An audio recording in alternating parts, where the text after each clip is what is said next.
നമസ്കാരം. നിങ്ങൾ എപ്പോഴെങ്കിലും ചിന്തിച്ചിട്ടുണ്ടോ, നമ്മുടെ അന്തരീക്ഷത്തിൽ വെറും 0.04% മാത്രമുള്ള കാർബൺ ഡയോക്സൈഡ്, അതായത് CO2, അതെങ്ങനെയാണ് ഈ കാണുന്ന ആഗോളതാപനത്തിന് ഇത്ര വലിയ കാരണമാവുന്നതെന്ന്? പിന്നെ ഇതിന്റെ പുറന്തള്ളൽ കുറയ്ക്കാൻ വേണ്ടി എന്തിനാണ് ലോകം മുഴുവൻ ശതകോടിക്കണക്കിന് ഡോളർ ചെലവാക്കുന്നതെന്നും? ഈയൊരു ചോദ്യത്തിനുള്ള ഉത്തരം കണ്ടെത്താനാണ് നമ്മൾ ഇന്ന് ശ്രമിക്കുന്നത്. കയ്യിലുള്ളത് കാലാവസ്ഥാ മാറ്റവും മനുഷ്യന്റെ സ്വാധീനവും എന്ന വിഷയത്തിലെ ചില പ്രധാന പഠന റിപ്പോർട്ടുകളാണ്. ശരി, അപ്പോൾ നമുക്ക് കാര്യത്തിലേക്ക് കടക്കാം. ഈ റിപ്പോർട്ടുകൾ നോക്കുമ്പോൾ ഒരു കാര്യം വ്യക്തമാണ്. വ്യാവസായിക വിപ്ലവം കഴിഞ്ഞ ശേഷം നമ്മുടെയൊക്കെ പ്രവർത്തനങ്ങൾ കാരണം അന്തരീക്ഷത്തിലെ CO2-ന്റെ അളവ് ഏതാണ്ടൊരു 50% കൂടിയിട്ടുണ്ട്.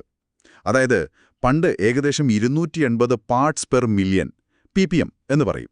അതായത് ഒരു 10 ലക്ഷം വായു തന്മാത്ര എടുത്താൽ അതിലെത്ര എണ്ണം CO2 ആണെന്ന് കണക്ക്. അതന്ന് 280 ആയിരുന്നു. ഇന്നിപ്പോൾ 420 ppm കഴിഞ്ഞൊരു 8 ലക്ഷം വർഷത്തിനിടയിൽ ഇത്രയും വലിയൊരു അളവ് ഉണ്ടായിട്ടില്ലെന്നാണ് പറയുന്നത്. ഇതിന്റെ പ്രധാന കാരണം ഈ ഫോസിൽ ഇന്ധനങ്ങൾ, അതായത് കൽക്കരി, എണ്ണ, ഗ്യാസൊക്കെ കത്തിക്കുന്നത്, പിന്നെ ഈ വനനശീകരണം, ഫാക്ടറികളിലെ പ്രവർത്തനങ്ങൾ, അങ്ങനെയെല്ലാമാണ്. പക്ഷെ ഇപ്പോഴും ആ ചോദ്യം ബാക്കിയാണ്. ഇത്ര ചെറിയ അളവിലുള്ളൊരു വാതകം അതെങ്ങനെയാണ് ഇത്ര വലിയ മാറ്റങ്ങളുണ്ടാക്കുന്നത്? അത് വളരെ പ്രധാനപ്പെട്ട ഒരു ചോദ്യമാണ്.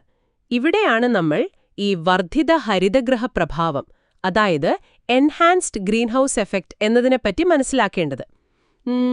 ലളിതമായിട്ട് പറഞ്ഞാൽ, നമ്മുടെ ഭൂമിയുടെ അന്തരീക്ഷമില്ലേ, അതൊരു പുതപ്പ് പോലെയാണ് സ്വാഭാവികമായി പ്രവർത്തിക്കുന്നത്. സൂര്യനിൽ നിന്ന് വരുന്ന ചൂട് മുഴുവനായിട്ടും ബഹിരാകാശത്തേക്ക് തിരിച്ചു പോകാതെ ഒരു ഭാഗം ഇവിടെ പിടിച്ചു നിർത്തും. അങ്ങനെയാണ് ഭൂമിയിൽ ജീവിക്കാൻ പറ്റുന്ന ഒരു ചൂട് നിലനിർത്തുന്നത്. ഇതാണ് സ്വാഭാവിക ഹരിതഗൃഹ പ്രഭാവം. നീരാവിയും CO2 പോലുള്ള ചില വാതകങ്ങളുമാണ് ഈ സ്വാഭാവിക പുതപ്പിലെ പ്രധാനികൾ. ഓഹോ, അപ്പം നമ്മൾ പുറത്തുവിടുന്ന ഈ അധികമുള്ള CO2 അത് ഈ പുതപ്പിന്റെ കനം കൂട്ടുന്ന പോലെയാണോ? അതെ അതെ, കൃത്യമായി പറഞ്ഞാൽ അങ്ങനെ തന്നെ. നമ്മൾ പുറന്തള്ളുന്ന ഈ അധിക CO2 അന്തരീക്ഷമാകുന്ന പുതപ്പിന്റെ കനം കൂട്ടുകയാണ്.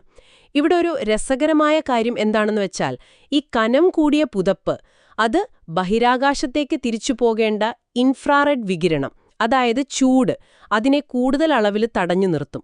തത്ഫലമായിട്ട് ഭൂമിയുടെ ഉപരിതലം പതിയെ ചൂടുപിടിക്കുന്നു, താഴെയുള്ള അന്തരീക്ഷവും ചൂടാകുന്നു. ഇതാണ് നമ്മൾ ഇന്ന് കാണുന്ന ആഗോളതാപനത്തിന്റെ ഒരു അടിസ്ഥാന കാരണം. പക്ഷേ എന്റെ സംശയം അതല്ല. അന്തരീക്ഷത്തില് ഇത്ര ചെറിയ അളവിലല്ലേ CO2 ഉള്ളൂ? വെറും 0.04%. കൂടുതലുള്ളത് നൈട്രജനും ഓക്സിജനും അല്ലേ? അപ്പോ ഈ ചെറിയ അളവിലുള്ള CO2-ന് എങ്ങനെയാണ് എത്ര അധികം ചൂട് പിടിച്ചുവെക്കാൻ പറ്റുന്നത്? അതാണ് അടുത്ത പോയിന്റ്. വളരെ ശരിയാണ്. CO2-ന്റെ അളവ് കുറവാണ്, പക്ഷേ അതിന്റെ തന്മാത്രാ ഘടന, അതിന്റെ മോളിക്കുലാർ സ്ട്രക്ചർ, അതാണ് അതിനെ വളരെ കാര്യക്ഷമമായ ഒരു ഹരിതഗൃഹവാതകമാക്കി മാറ്റുന്നത്. അന്തരീക്ഷത്തിൽ ഏറ്റവും കൂടുതലുള്ള നൈട്രജൻ, N2 എന്ന് പറയും, പിന്നെ ഓക്സിജൻ, O2, ഇവയുടെ തന്മാത്രകൾക്ക് ഈ ഇൻഫ്രാറെഡ് വികിരണം, അതായത് ചൂടിനെ വലിച്ചെടുക്കാനുള്ള കഴിവ് വളരെ കുറവാണ്. എന്നാൽ CO2 തന്മാത്രകൾക്ക് ഈ ഇൻഫ്രാറെഡ് ഊർജം, ചൂട്, അത് നന്നായിട്ട് വലിച്ചെടുക്കാൻ പറ്റും. അപ്പോ ഇങ്ങനെ ഊർജം വലിച്ചെടുത്ത ശേഷം ഈ CO2 തന്മാത്രകൾ എന്തു ചെയ്യും? ഈ ഊർജത്തെ വീണ്ടും പല ദിശകളിലേക്കും പുറത്തുവിടും.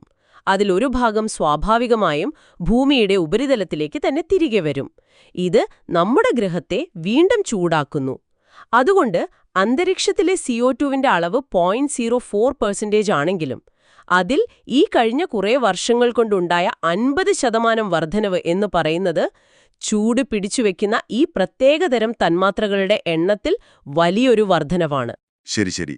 അപ്പോ ചുരുക്കി പറഞ്ഞാൽ ഇങ്ങനെയാണല്ലേ, CO2-വിന്റെ അളവ് ശതമാനക്കണക്കിൽ കുറവാണെങ്കിലും ഓരോ തന്മാത്രയ്ക്കും ചൂട് പിടിച്ചുവെക്കാൻ ഒരു പ്രത്യേക കഴിവുണ്ട്.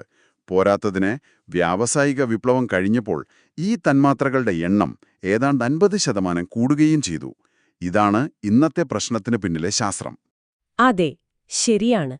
ആ ചെറിയ ശതമാനം, 0.04% എന്നത് നമ്മൾക്കൊരു പക്ഷേ നിസ്സാരമായി തോന്നാം.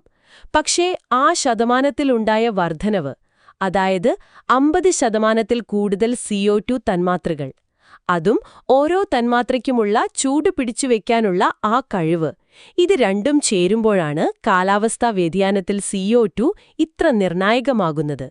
ഈയൊരു പ്രവർത്തനം നമ്മൾ മനസ്സിലാക്കുമ്പോൾ അന്തരീക്ഷ ഘടനയിലുണ്ടാകുന്ന താരതമ്യേന ചെറിയ മാറ്റങ്ങൾക്കു പോലും നമ്മുടെ കാലാവസ്ഥയിൽ എത്ര വലിയ സ്വാധീനം ചെലുത്താൻ കഴിയുമെന്ന് വ്യക്തമാകും.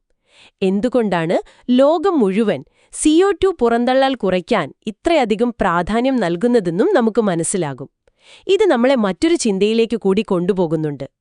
അതായത്, ഈ ഒരൊറ്റ വാതകത്തിന്റെ അളവിലെ മാറ്റത്തോട് നമ്മുടെ കാലാവസ്ഥാ സംവിധാനം ഇത്രയധികം സെൻസിറ്റീവാണെങ്കിൽ, അന്തരീക്ഷത്തിൽ സംഭവിക്കുന്ന മറ്റ് സൂക്ഷ്മമായ മാറ്റങ്ങൾ, ഒരുപക്ഷേ നമ്മൾ ഇതുവരെ വേണ്ടത്ര ശ്രദ്ധ കൊടുക്കാത്ത മറ്റ് രാസവസ്തുക്കളോ ഘടകങ്ങളോ ആകാം. അവ നമ്മുടെ ഗ്രഹത്തിന്റെ ഭാവിയെ എങ്ങനെയായിരിക്കും ബാധിക്കുക? ഒരുപക്ഷേ നമ്മൾ ഒട്ടും പ്രതീക്ഷിക്കാത്ത പ്രത്യാഘാതങ്ങൾ ഉണ്ടാകുമോ? ഇതൊരു തുടർന്ന് ചിന്തിക്കാൻ പറ്റിയൊരു വിഷയമാണ്.